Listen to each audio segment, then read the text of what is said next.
Hey everyone, and welcome to a special look at some of the new cards you'll find in the Magic 2011 core set. I'm joined by Magic journalist and developer Bill Stark. Bill, welcome. Thanks, Sam. I'm really excited to be here. Good. You know, since their debut in the Lorwyn set, Planeswalkers have had a tremendous impact on Magic. Exactly. In the Magic storyline, they're the stars, immensely powerful wizards able to travel between worlds. You're also a Planeswalker, and the Planeswalker cards represent allies you call to your side to help you in your duel. And in Magic 2011, they're back. One in each color, like your friend, a Johnny Goldmane. Now, Planeswalkers are rich and complex, and we review the full rules for playing with them in other videos. If you haven't seen them, make sure to check them out. You may have seen these 5 Planeswalkers before, but this time each comes with some signature spells for you to add to your decks.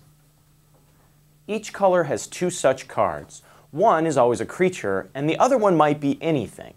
Of course, they're signature spells, so they are appropriately named after the accompanying Planeswalker. Here we have a Johnny's Mantra and a Johnny's Pridemate. If you guessed that the signature spells would work well together, well, you'd be right on the money. A Johnny's Pridemate can get very large very quickly. Every time you gain life, you'll add a +1/+1 counter to it. A Johnny Goldmane's first ability has you gain 2 life, and you'll gain a life at the beginning of your upkeep with a Johnny's Mantra. That's 2 +1/+1 counters on each of your turns, just by using a Johnny's cards together. Combine a Planeswalker with his or her signature spells, and you'll be well on your way to making an effective deck. But if you thought the Planeswalkers and their signature spells were the only exciting new cycle of cards in Magic 2011, you'd be mistaken. Enter the Titans. The Titans are a cycle of devastating 6-mana creatures. They're large, but their size alone is just a small part of what makes them awesome. The Titans really exemplify what their colors are all about.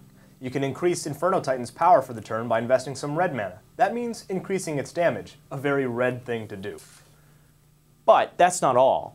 Each has a triggered ability that triggers when the Titan enters the battlefield and each time it attacks. Inferno Titan deals 3 damage, divided however you want, to 1, 2, or 3 targets when it shows up and when it attacks. And the next time it attacks, and the time it attacks after that. Alright, I think we get the point. The Titans have been warring for centuries, and with Magic 2011, you can add these colossal forces to your decks and wreak a little havoc of your own. The Magic 2011 core set also marks the return of a popular kind of enchantment, Ley Lines. Ley Lines can shape the battlefield before the game even starts. Let's check one out. There are 5 Ley Lines, 1 in each color. If any of them are in your opening hand before the first turn of the game, you can drop them right onto the battlefield. Let's take a look at this in action. So Sam and I are starting our game. We randomly determined I will be playing first. Good luck, Sam. Good luck, Bill. Now each player draws 7 cards.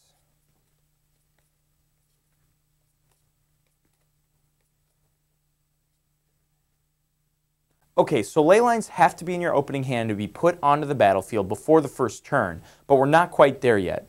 We first have to decide mulligans. I'll keep my hand. I'm actually going to take a mulligan. Even if I had a Ley Line in my first 7 cards, it's not my opening hand until I decide to keep it, so I couldn't do anything with the Ley Line in a hand that I'm going to mulligan. Okay, Sam has shuffled and drawn his 6-card hand. And I think I'm going to keep this one. Great. Before the first turn begins, I have 2 Ley Lines in my opening hand, so I'll put them onto the battlefield. Ley Line of Vitality is the green Ley Line. Each one gives my creatures +0/+1, and each allows me to gain 1 life whenever a creature enters the battlefield under my control. And I have a Ley Line of Anticipation to put on the battlefield. Now the first turn can begin. Here are some important things to remember. The player who's going first has the first chance to put 1 or more Ley Lines onto the battlefield. You only get 1 chance to do this before the first turn, so if you have more than 1, you put them all onto the battlefield at the same time.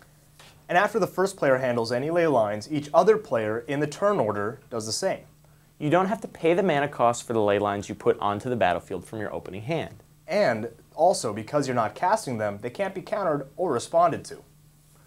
Of course, if you draw them later in the game, you can cast them like any other spell by paying their mana cost. And that's when they can be countered and responded to. And those are the Ley Lines. Cool effects that redefine the duel from the get-go.